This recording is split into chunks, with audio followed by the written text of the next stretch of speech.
Good evening, everybody, and welcome once again to episode 7 of the No Waffle, No Frills, bite-sized, no my ugly face murder story for bedtime. So with that, let's get cracking. And tonight, it's back to my hometown, the capital city of the Kingdom of the Yellowbellies.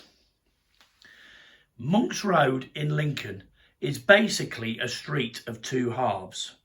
One is lovely, with the Arboretum, a beautiful public landscaped garden with bandstands, statues, etc. And also up this half is a children's play park complete with its own ruined abbey. The other half is not. It's a shithole and one of the 3 worst places to live in Lincoln, according to an online poll. Big old houses made into bedsits, dilapidated, dirty, and full of the more unfortunate people of Lincoln and the more unsavoury. Monk's Road has a crime rate all of its own. But among the dodgy landlords, the alcoholics, and the drug users and pushers and criminals, there are normal, decent people getting their first taste of independence in their own place, and they're doing their best to make an overpriced slum into a lovely home. One of these people was a bright, bubbly, warm, friendly 18-year-old girl called Kim Newson. Originally from Colne in Lancashire, Kim had come to Lincoln 4 years previously with her mum Wendy, dad Barry and brother Luke. When Barry and Wendy split up, Wendy returning to live in Burnley, Kim and her boyfriend got a flat on Monk's Road. Unfortunately, just after finding out Kim was expecting a baby, her partner was sentenced to a short spell in prison. But Kim went ahead on her own, decorating and making their flat into a nice home to bring the new baby into. As well as being busy with this, Kim always made herself available to help out friends and family.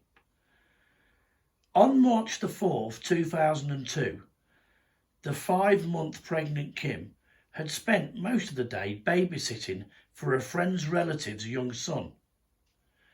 At the end of the evening, she went round to her friend's house and they were seen on CCTV leaving the charcoal grill on Claskett Gate in the early hours of March the 5th. They went back to her friend Mandy's house, and at around 2:30 a.m, Kim decided to walk the 100 yards back to her own flat. Mandy later said she had a bad feeling that night and had begged Kim to stay the night, but wanting to get home, clean the flat up a bit and freshen herself up for a visit from her dad later in the morning, she refused. Later that day, her dad visited Kim's flat, but got no reply. As the time went on, he became increasingly concerned and reported her missing to the police 2 days later. She was classed as a missing person, even though everyone who knew her knew she wouldn't just disappear without telling anyone. 3 weeks would pass until one day some boys riding their bikes down by the River Witham saw a rucksack partly submerged in the water. They went down and checked what was inside, and they were shocked to see human body parts.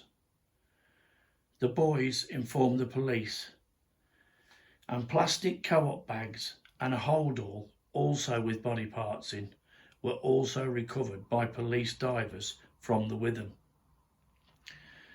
But at this point, no head was found, so identification was proving difficult. The head of Kim was recovered from the River Witham in May.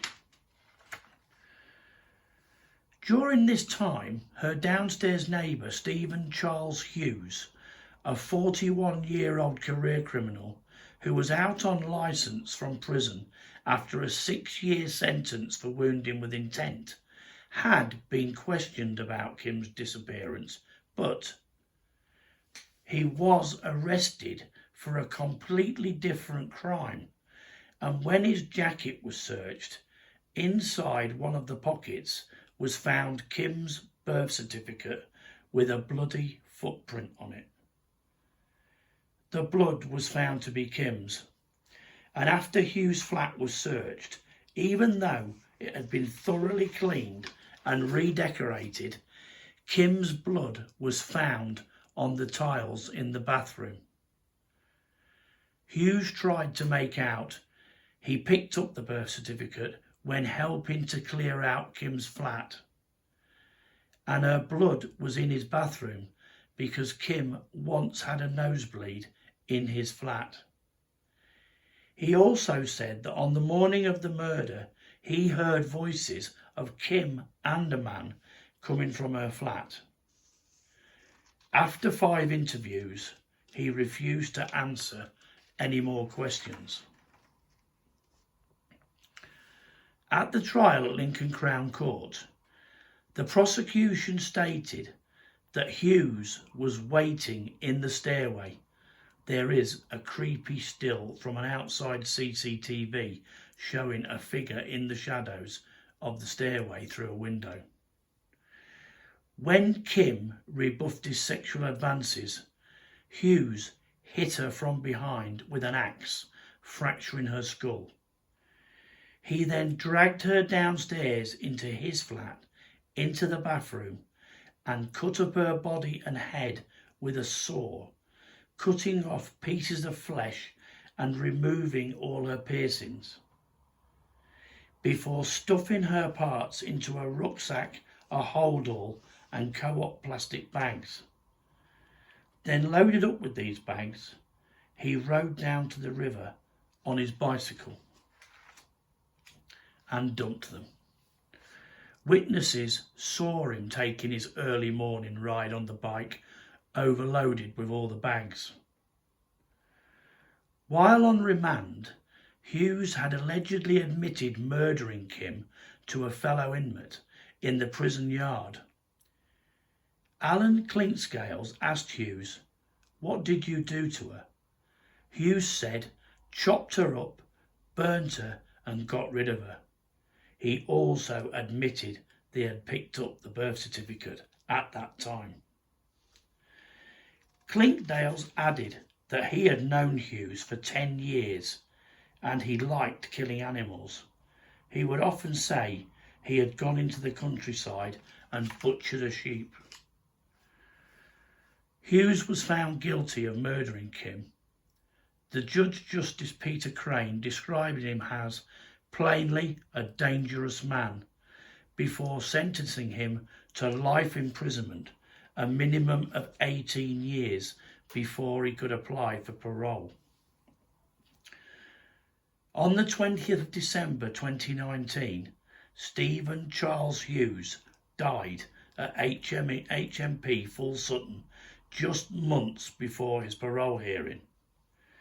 But even then, he had outlived Kim's mum and dad and brother, who all died, never really getting over the death of the steps-loving, always singing and smiling Kim. I've wanted to do my little bit to keep Kim's memory going for quite a while. The victims' names are easily forgotten, and too many of the killers grab the headlines and become celebrities, which in my opinion is wrong, and the victims need to be sent the stage. Anyway, I hope you enjoyed tonight's story. Tune in 2 weeks' time, where we try to unmask the murderer in the unsolved local case of Dr. Helen Davidson. So good night, stay safe, and don't have nightmares.